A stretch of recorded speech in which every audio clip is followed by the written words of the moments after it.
Welcome to Dubai trip episode 6. Today I'm gonna show you Indira Gandhi International Airport of Delhi. चल चल चल मेरे हाथी, हाथी मेरे साथी। मैं हाथी को देखकर एक्साइटेड भी हो रहा था और सामने जाने से डर भी रहा था। भाई मैं नन्ना मुन्ना बच्चा, मुझे क्या पता असली और नकली। मैं तो बस यही जानता हूँ दिस इज एन एलिफेंट। हाथी है तो हाथी है बस। हमारी नेक्स्ट फ्लाइट थी सुबह 7:45 की, जिसमें हमारा बोर्डिंग टाइम था 6:30 AM और अभी घड़ी में बज रहे थे 2 AM। दैट मीन्स हमारे बोर्डिंग में अभी 4.5 घंटा बाकी था। मामा कल रात में भी अपनी नींद पूरी नहीं कर पाए और आज तो मामा और मामू जान दोनों को ही एनी हो जागना था। रही बात मेरी अरे दोस्तों, हम बच्चों को तो बस मौका चाहिए जागने की। हमें सिर्फ दिन में ही सोना पसंद है, रातों में नहीं। मामा और मामू जान को काफी जोरों की नींद आने लगी, लेकिन मगर पर अगर इन दोनों में से कोई एक भी सो जाते तो सोते हुए को देख दूसरे की भी आंख लग जाती। फिर मेरा और हमारे सामान का क्या होता? भाई साहब ये इंडिया है, दुबई नहीं कि बच्चा और सामान कहीं पर भी छोड़ दो। तो हमारे खो जाने के डर से ना मामू जान सोए और ना ही मामा। जैसे तैसे दोनों ने 4.5 घंटा बिताकर टाइम को बीट किया। सोचा फ्लाइट पर जाने से पहले आपके साथ अपना एक ओपिनियन शेयर करूं। तो दोस्तों फ्लाइट का सफर आसान नहीं है। लोग अपना लंबा सफर की डर से ट्रेन को छोड़कर एरोप्लेन को चूज करते हैं, लेकिन यहाँ इतना प्रोसेसिंग होता है, ऊपर से वेटिंग, डिपार्चर गेट, बोर्डिंग और प्लेन पर बैठे बैठे जो गर्दन में दर्द होता है वो अलग। तो भाई मेरी सलाह तो यही है, चुपचाप से एसी वाले ट्रेन में स्लीपर पे सोते हुए सफर कर लो। मगर हाँ, अगर आप एक कंटेंट क्रिएटर हो और अगर आपको कंटेंट चाहिए देन इट्स ओके, आप प्लेन से चले जाओ। और मेरी ये ओपिनियन सिर्फ और सिर्फ डोमेस्टिक ट्रेवलर्स के लिए थी, क्योंकि हमारी तो इंटरनेशनल ट्रिप थी, तो ट्रेन लेने का यहाँ पर सवाल ही पैदा नहीं होता। यहाँ पर इतनी सारी ब्यूटीफुल शॉप्स वगैरह देखकर तो आप समझ ही गए होंगे कि हमारी चेकिंग हो चुकी है। तो चलो शुक्र है, हमारा लगेज भी ले लिया गया और हमें बोर्डिंग पास भी मिल गया। और ये जो मेरे मामू जान के हाथ में ट्रॉली है वो हमारा केबिन बैग है और इसमें मेरा इंपॉर्टेंट चीज है। मेरे चैनल पर जो नए व्यूवर्स हैं और ये वीडियो फर्स्ट टाइम देख रहे हैं तो उन सबको ये बात बता दूं, मैं दुबई ट्रिप एपिसोड 1 में केबिन और चेकिंग बैग के बारे में फुल डिटेल्स बता चुका हूँ। How to say what to packing for international trip. तो जिन्हें इसकी फुल डिटेल्स चाहिए वो ऊपर दिए गए लिंक पर क्लिक करें।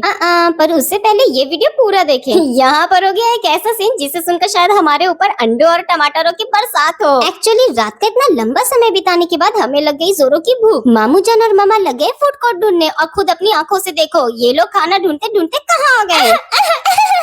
बस बस बस अब इतना भी मत हंसो दोस्तों कि आपके पड़ोसी आपकी ठहाके की आवाज सुनकर आपके घर आ पहुंचे। अब सुनो एयरपोर्ट के अंदर की एक बहुत इंपॉर्टेंट बात जो हमें पहले से मालूम नहीं थी। बहुत सारे लोग जिनकी फर्स्ट फ्लाइट होती है और सिर्फ इंटरनेशनल ही नहीं डोमेस्टिक फ्लाइट वाले भी घर से अपनी लगेज नाप तोल कर लेकर जाते हैं। और साथ ही साथ इस बात की भी डर होती है हमें जितनी लिमिट दी गई है हम उतनी ही केजी तक के सामान लेकर जा सकते हैं। इससे ज्यादा लिए तो हमारे ट्रॉली से या तो सामान निकलवा दिए जाएंगे, अदरवाइज आप चेक इन के टाइम एक्स्ट्रा पैसे दो तो ही वो लोग आपको लिमिट से ऊपर लगेज अलाउ करेंगे। सारी चीज हो जाने के बाद जब हम एयरपोर्ट शॉपिंग एरिया में आते हैं तो कुछ चीजें हमें इतनी ज्यादा पसंद आ जाती है कि हम एनी हाउ से खरीदना चाहते हैं, चाहे जितनी ही महंगी क्यों ना हो। तो ये वीडियो उन लोगों के लिए है जो खरीदना चाहते हैं मगर इस बात से डर रहे हैं कि मेरा चेक इन बैग तो ले लिया गया है और मेरे हाथ में केबिन बैग है जो कि 7 kg हो चुका है और इससे ज्यादा अलाउ नहीं है। तो कहीं बोर्डिंग के टाइम एरोप्लेन पर चढ़ने से पहले चेक हो गया और सामान भारी लगा तो वो लोग सामान को कहीं निकाल ना ले। दोस्तों आप लोगों को बता दूं ऐसा कुछ नहीं होता है, ये ड्यूटी फ्री होते हैं, यानी आप कुछ भी शॉपिंग करो कुछ भी ले लो, इसकी पूछताछ एयरपोर्ट पर बोर्डिंग के टाइम नहीं होगी। यहाँ तक कि कुछ लोग तो खाने पीने की चीजें भी खरीद कर ले जाते हैं और एरोप्लेन पर बैठकर आराम से खाते हैं। चलते फिरते हमें हमारा गेट नंबर भी मिल गया। हमने अपनी सीट ली और सारे सामान अपनी सीट पर रख दी। मैंने वो अप डाउन वाले एस्केलेटर तो देखा है और बहुत मजे से उस पर खड़ा हुआ और बैठा भी, मगर ये प्लेन एस्केलेटर देखकर मैं हैरत ज़्यादा रह गया। ये क्या चीज है, ये कैसे चल रही है? और हाँ, मैं थ्योरी से ज्यादा प्रैक्टिकल पर बिलीव रखता हूँ। तो बस तंग करते हुए मामू जान को अपने साथ ले गया और 2 राउंड लगाया। मुझे बहुत मजा आया। मैं और राउंड लगाने जा ही रहा था कि मामू जान मुझे जबरदस्ती अपने गोद में लेकर फूड कोर्ट के पास ले आए, क्योंकि भूख से हमारी जान जा रही थी। मामा अपने लिए और मेरे लिए सैंडविच ली और मामू जान के लिए बर्गर। मुझे सैंडविच बिल्कुल भी पसंद नहीं आया तो मामा मेरा हिस्सा पैक करके ट्रॉली में डाल दी। अचानक से मेरी नजर पड़ी इस ऑटोमेटिक मशीन पर जहाँ पर पानी की बोतल मिल रही थी बस 10 रुपये में। नहीं दोस्तों, कान आपके बिल्कुल सही है, आपने बिल्कुल सही सुना। एयरपोर्ट, वो भी दिल्ली एयरपोर्ट पर पानी की बोतल मिल रही है सिर्फ 10 रुपए में, वो भी प्यूरिफाइड वाटर। शुक्र है इंडिया वाले ने कुछ तो अच्छा किया और पानी निकालने में हमारी हेल्प की ये अंकल। हमारी बोर्डिंग में बस आधा घंटा रह गया था। यहाँ पर पता नहीं मुझे अचानक क्या हो गया था, मैं इतना ज्यादा रो रहा था, मेरी इस रोंदू आवाज से पूरा एयरपोर्ट गूंज रहा था। मामा मुझे काफी कोशिश की शांत कराने की मगर मैं चुप ही नहीं हो रहा और ऑलरेडी मुझे सर्दी थी, ऊपर से रोने की वजह से नाक और ज्यादा बहने लगी। हैंकी इतना ज्यादा गंदा हो चुका था कि नाक पोंछने के लिए जगह ही नहीं रहा। मामा गुस्से से नाक पोंछने के बजाय मेरे नाक को कसकर ऐंठ दी और मेरे नाक पर दाग हो गया जैसे होता है चांद पर दाग। मामा को बहुत अफसोस आया। मम्मा मुझे चुप करवाई, प्यार मोहब्बत की और मुझे एंटरटेन करने के लिए स्लाइडर पर ले आई। मैं कभी ट्रॉली पर बैठा तो कभी स्लाइडर पर दौड़ा। सच कहूँ तो मैंने बहुत मजे किया। शुक्र है हमारा बोर्डिंग भी हो गया। पटना एयरपोर्ट पर तो बस आती है हमें एरोप्लेन तक पहुँचाने के लिए, मगर यहाँ हमें इस टनल से होते हुए खुद से चलकर जाना पड़ता है एरोप्लेन तक। लेकिन यहाँ पर भी एक लास्ट चेकअप होता है। ओह, लाइन बहुत लंबी थी और काम स्लो मोशन में हो रहा था। थोड़े बहुत इधर उधर के फोटोज वीडियोस लेते हुए हम आगे बढ़ते गए एंड फाइनली